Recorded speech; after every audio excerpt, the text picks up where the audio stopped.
fiery horse with the speed of light, a cloud of dust, and a hearty hi-yo silver, the Lone Ranger.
With his faithful Indian companion, Tonto, the daring and resourceful masked rider of the plains led the fight for law and order in the early western United States. Nowhere in the pages of history can one find a greater champion of justice. Return with us now to those thrilling days of yesteryear. From out of the past come the thundering hoofbeats of the great horse Silver. The Lone Ranger rides again. Come on, Silver! Let's go, big fellow! Hi-yo, Silver! Away!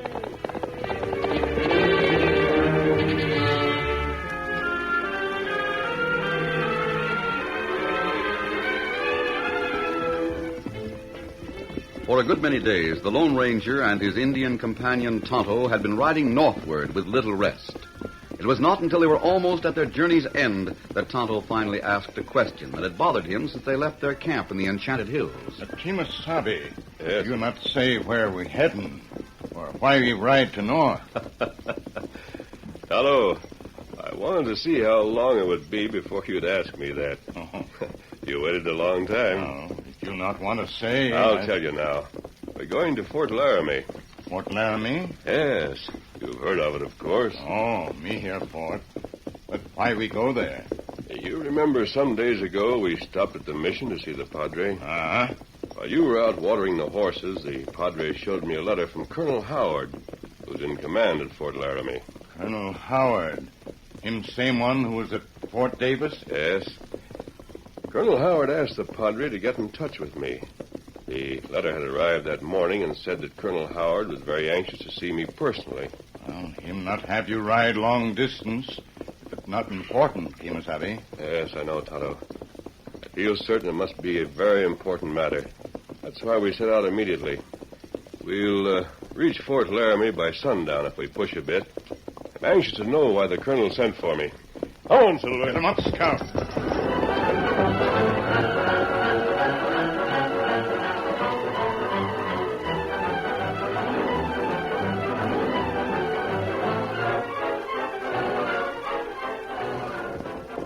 It was a little before sunset when the Lone Ranger and Tonto drew rein on the outskirts of Fort Laramie. Oh, Silver. Oh, Scout, old feller. Big fella.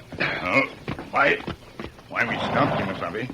Before approaching the fort, Tonto, I want to put on a disguise under my mask. Oh, that wise. Let me help you. I'll get the kit from my saddlebag. Here, hold my mask, Tonto. Me take it. I'll apply a bit of this berry dye you made up. No, you put scar in face, maybe? Yes, I'll have you fix that in a minute. Just a second till I get down across here. There. I'll hold the mask while you make a scar across my cheek. Well, that not take long. Here mask. Thanks. Make the scar realistic looking, Tonto. Me do it. As soon as you finish, I'll put the mask on again, and we'll ride on to Fort Laramie.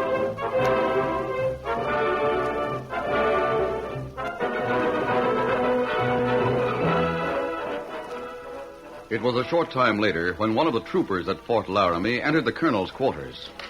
Colonel Howard, sir. Well, Corporal, what is it? The guards are outside with 2 men. What have they done? Who are they? One's a masked man, the other an Indian, sir. They said they came to see you. The masked man sent this in, sir. Huh? He seems certain that you'll see him, Colonel. A silver bullet. Of course, I'll see him at once. I've been waiting for him to arrive. But he's masked, I sir. know. But he's not an outlaw.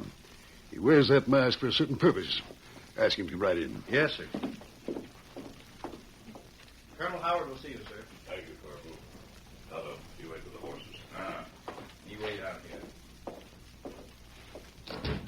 Well, Colonel, it's good to see you again. I've been hoping you'd come, sir. Please sit down. Thank you. I know you're wondering why I asked you to come here. Yes, Colonel, I am. I knew, of course, that it must be something of importance. It is very important, sir. I'll come to the point as quickly as I can. Of course. Fort Laramie is situated in very rugged country, as you know. Yes, that's right. The mountains are infested by one of the most ferocious and hostile of all Indian clans, the Utes. I know. And the surrounding plains hold an ominous array of savages from other tribes. Remnants of the Arapaho, Kiowa, Apache, Cheyenne, and the Sioux, who are still hostile to us. I've heard there's been a great deal of trouble between here and Denver with hostile Indians. That's true. So far, we've managed to keep them well in hand around Laramie. But it means continued vigilance on the part of my troopers to keep the Indians in check. I can well believe that, Colonel. On the other hand, this territory has become a stronghold for outlaws. Yes, so I've heard. My orders from Washington are to handle the Indians, and frankly, it's a big order to fill right now in this territory. Oh? The sheriff of Albany County has his hands full with roving bands of outlaws around Cheyenne. How can I be of help to you, Colonel? Well, on 3 occasions within the last 2 months, outlaws have successfully held up Union Pacific trains coming west. On 2 of those holdups, they got supplies and payrolls coming here to the fort. I see. In spite of our vigilance, we had soldiers guarding the last shipment. The trains were wrecked and the supplies and money taken. That particular band of outlaws have no regard for human life, nor for government property, or the possibility of government reprisal. You believe those holdups were the work of the same outlaws? Yes, decidedly. How could they find out about those shipments? Well, either someone on the other end in St. Louis sends them word, or someone right here at the fort is disloyal. I see. You're expecting another shipment soon? Yes, day after tomorrow. I'm expecting a carload of new rifles along with the payroll. Who else here at the fort knows about it besides you and myself, Colonel? Just Lieutenant Hill, one of my junior officers, but I'll vouch for his loyalty any time. Just what is it you expect I can do, Colonel? I'm hoping you can prevent somehow a repetition of those holdups, sir. I know it's expecting a great deal. I'll do all I can, Colonel. Oh, have you told others of the fact you sent for me? No. I left orders that if a man of your description should come here, you were to be admitted at once. I see. If anything comes to my attention, Colonel, I'll get in touch with you right away. Well, thank you, sir. Knowing that you are here is a great relief to me. Thanks for your confidence. Adios, sir. Goodbye, sir.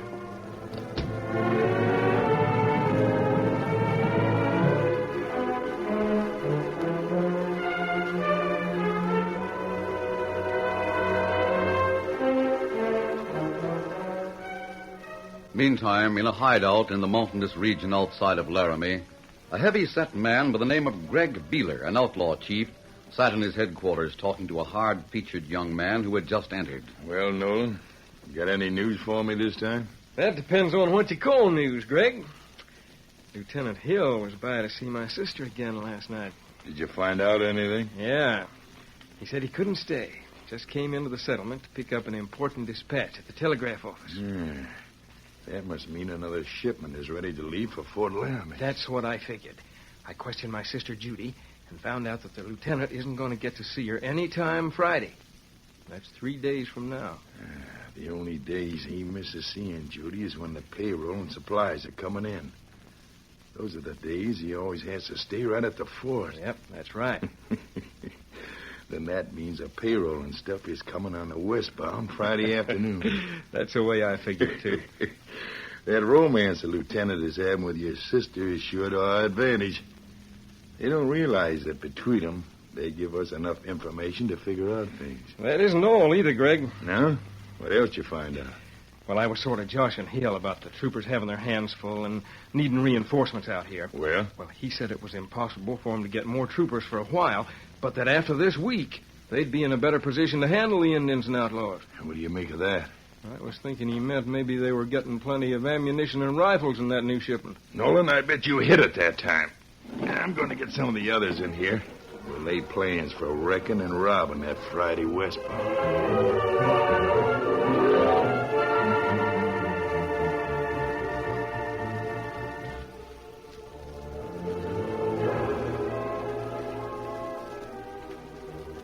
After leaving the fort, the Lone Ranger and Tonto went into the hills and made camp.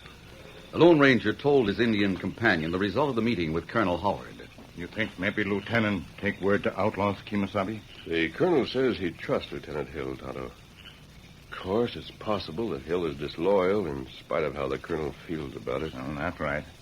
I'll get a description of Hill. Then we can keep an eye on him. The outlaws are getting information from someone. That's certain. I'll talk to the colonel again in the morning. The outlaws are planning to hold up that train. We've got to get a line on them.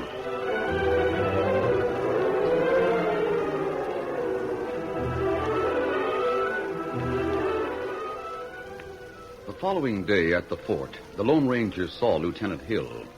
Later, he described him to Tonto and assigned the Indian to follow Hill whenever he left the fort, while the Lone Ranger searched the nearby hills for any possible outlaw hideout. It was late afternoon of the next day when Tonto followed the lieutenant from the fort to Judy Nolan's house. A short time later, from a nearby hiding place, Tonto saw a man come out of the house and ride hurriedly away. Get him in. Oh, there go, feller. Maybe him take message to outlaw from Lieutenant Hill. Easy, Scout. Easy, feller. We follow him. Maybe we find out something. Get him up, Scout.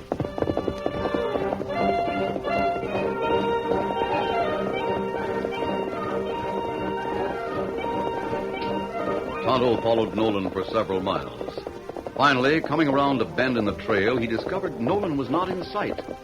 Since the trail was hard and dry, Tonto had to stop to check on the hoof prints of Nolan's horse. Oh, Scout. Oh, feller. Oh, here.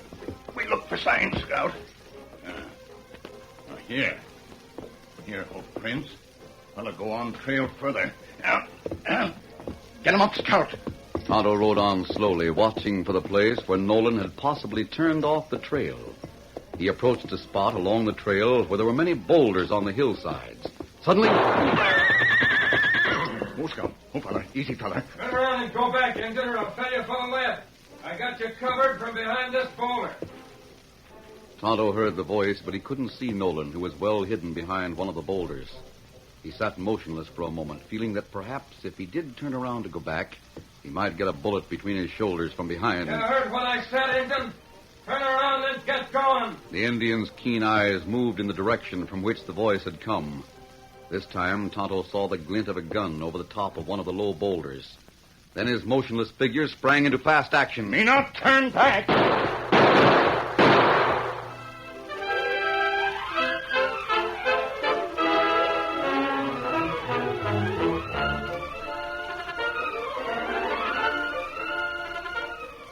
The curtain falls on the first act of our Lone Ranger story.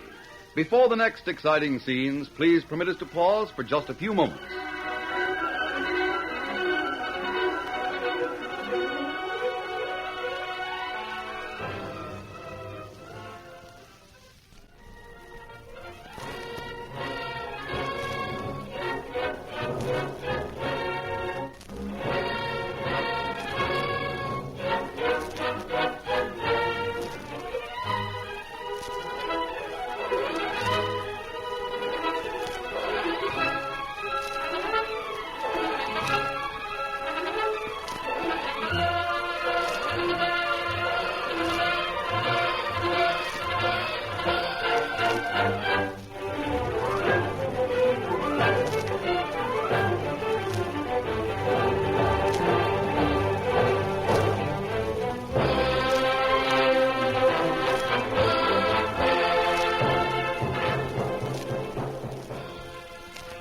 Now to continue our story. Tonto's sudden decision to stay and fight had taken Nolan by surprise. As he threw shots in Nolan's direction, the Indian took advantage of the moment to ride behind a large boulder just off the trail. Get him up, Scout! Oh, Scout, hold on there. Him plenty surprised, Scout. Fella riding away in a hurry. Maybe lead us into another ambush. We go back and tell Lone Ranger. Get him up, Scout!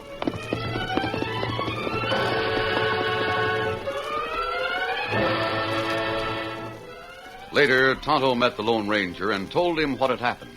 So you think the man you followed might have been going to the outlaw hideout with a message from Lieutenant Hill, Tonto? It seemed that way to me. You did right in not following him further. If he did go to see the outlaws, they would have waited for you in ambush. That's right. We'll go to the fort and report the matter to Colonel Howard. Easy, big fella. Scout, easy. Come on, Silver. Get him up, Scout. When the Lone Ranger and Tonto arrived at the fort, they were shown to the colonel's office.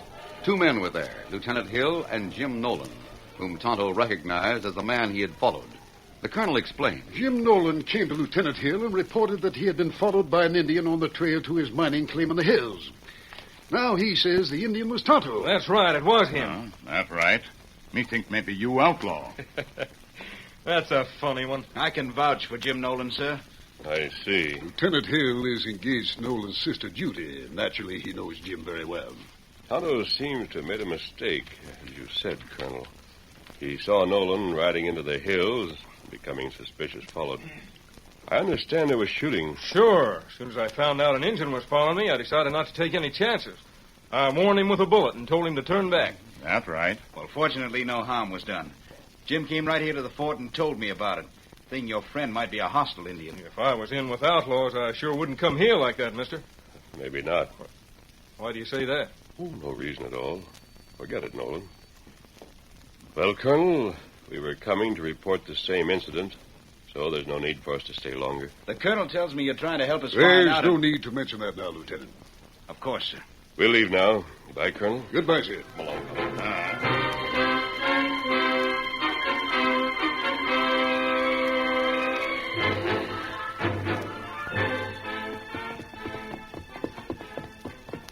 Well, Tonto, finding the lieutenant and that Nolan fellow there with the colonel was a surprise. That's right, Kemosabe. The lieutenant talks too freely in front of Jim Nolan. You think him tell truth about going to mine claim? Could be. But I'm still not satisfied about either him or the lieutenant. And what we do now, Kemosabe? Those 2 are working together for the benefit of outlaws. They'll be on guard against us from now on. We'll camp for the night. Tomorrow's the day the payroll train comes through. We get up at dawn and investigate the railroad right-of-way between Red Gap and Fort Laramie, where the other holdups took place.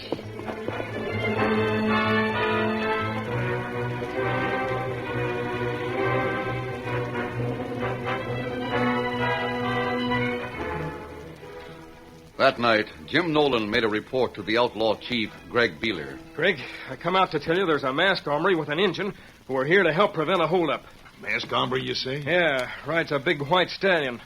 Seems to have the run of the fort, too. Hey, that sounds like the Lone Ranger. The Lone Ranger? Who's he? Now, look, Nolan, I've been around. When I was riding trail south here a year ago, I heard about a masked hombre riding a big white stallion. Seems he works on the side of the law. He's got a mighty terrific reputation. Holy smoke. And I'll bet that's him, all right. Yeah. We'll have to watch our step. The Injun started to follow me out here this afternoon. What? Now, calm down. Don't get excited, Greg. But if he got a line of where you were coming, he'll tip off that masked man. I'm smarter than you think. I doubled back and went to the fort to report that I was followed on the trail to my mining claim by a hostile Indian. Did they fall for that? Sure. And the masked man and Injun come in while I was there. The colonel and the lieutenant convinced them it was all a mistake. Good. Yeah, they were smart on your part, Nolan. Well, Marty? The men are ready to ride to the canyon, Greg. The moon's come up, so it'll be easy doing what we have to do. Good. I'll go along to see that it's done right. Sure. You'll have to tell us just how it's to be fixed. Want me to go along, too? No, you better get back home. Just in case someone's snooping on you. Come out and join up with us in the morning. All right. We'll get those rifles and payroll in spite of that masked man. See you in the morning.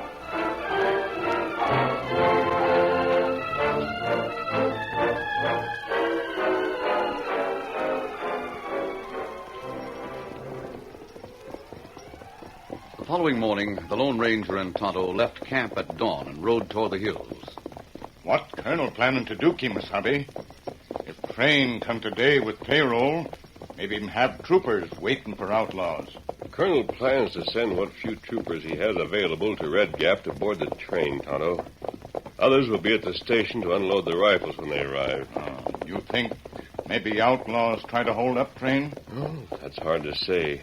But since they were successful twice, there's every reason to believe they'll attempt it again. The Colonel thinks so, or he wouldn't have sent for us. That's right. I didn't like the looks of Jim Nolan last night when we met at the fort. I still think his connection with Lieutenant Hill is a perfect setup for getting information to the outlaws. Well, if you not trust Nolan, why we not watch at his house some more? Nolan would be on guard. He'd lead us on a wild goose chase while the outlaws went ahead with their plans. Oh, that's right. Oh, Silver. Fella. Easy now. Why we stopping, Kimasabi? There's the railroad tracks just ahead of us, Tonto. Oh, yeah. Tracks run through small rocky canyon just ahead. Yes, I know. You take the trail that goes around that ridge, Tonto. I'm going to ride through the canyon to inspect the right-of-way. We'll meet at the other end. Keep your eyes open. Come on, Silver. Come on, Scout.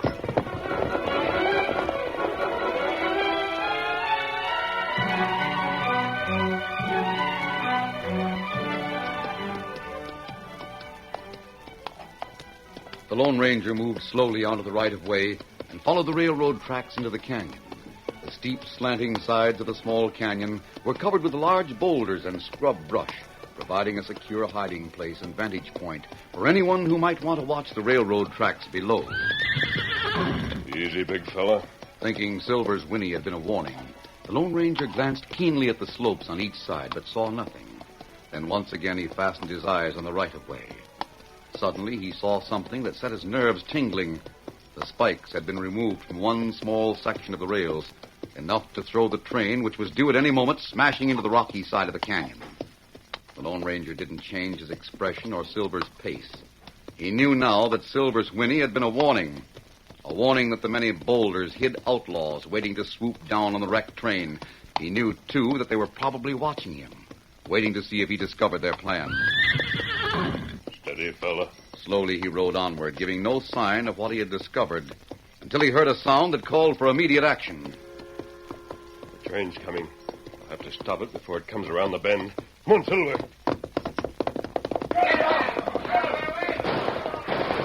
Silver sprang forward and raced along the right-of-way. Bending low over the pommel of the saddle to avoid the flying bullets, the Lone Ranger urged his gallant horse to greater efforts. Faster, big fella. Come on, Silver. In a short space of time, the masked rider rounded the bend out of reach of the outlaw bullets and headed for the canyon opening beyond, which he could see the oncoming train. Removing his neckerchief, he waved it over his head as he rode in the middle of the tracks toward the shrieking iron monster. They've got to stop. They've got to. Come on, Silver.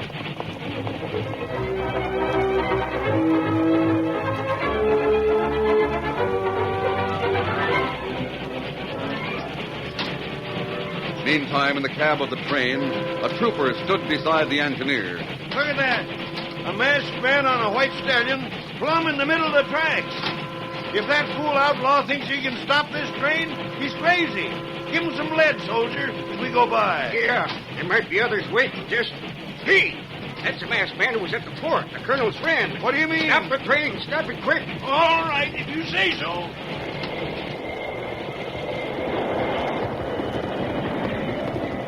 Oh, Silver, whoa! The tracks have been tampered with. The canyon's full of outlaws. Holy mackerel. We'd have been wrecked. How many troopers are on the train? About 20, back in the first car. We all got on at Red Gap. Get those troopers off now. Send back the train to Red Gap. Hurry before the outlaws have a chance to get their horses. Right. I got a bill here to give them warning. Have them come on the run. Oh, fella. Oh, Kimasabi. Otto, take a couple of troopers. Right along the left rim of the canyon. Scatter any outlaw horses you find there. Hurry. Me do it. Send a couple of troopers along the right rim to do the same thing. and the rest of us will go into the canyon.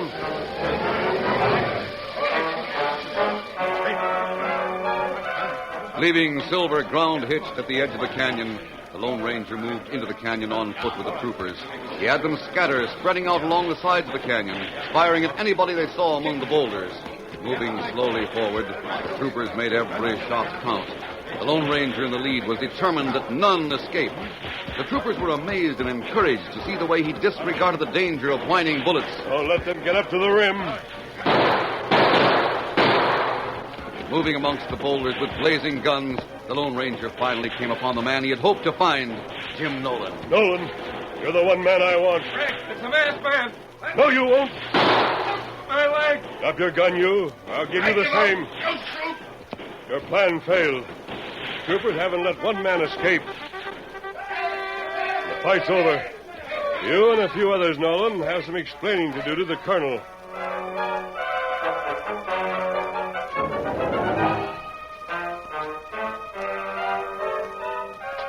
Later in the colonel's headquarters at Fort Laramie.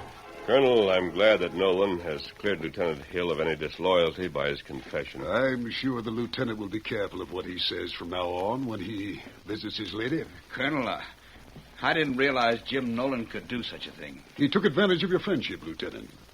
And was smart enough to figure things out without having you say much.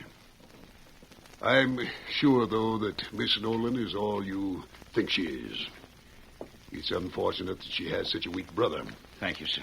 Tonto is waiting outside, so I'll leave now, Colonel. Well, thank you for what you've done, sir. Thanks aren't necessary. Adios. Goodbye, Goodbye. Colonel, I've never met a man like him before. You've never told me exactly who he is. Frankly, I don't know, Lieutenant. All I do know is that he's known far and wide throughout the West as the Lone Ranger.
This is a George W. Trendle production, directed by Charles D. Livingston, edited by Fran Stryker, and the part of the Lone Ranger is played by Brace Beamer.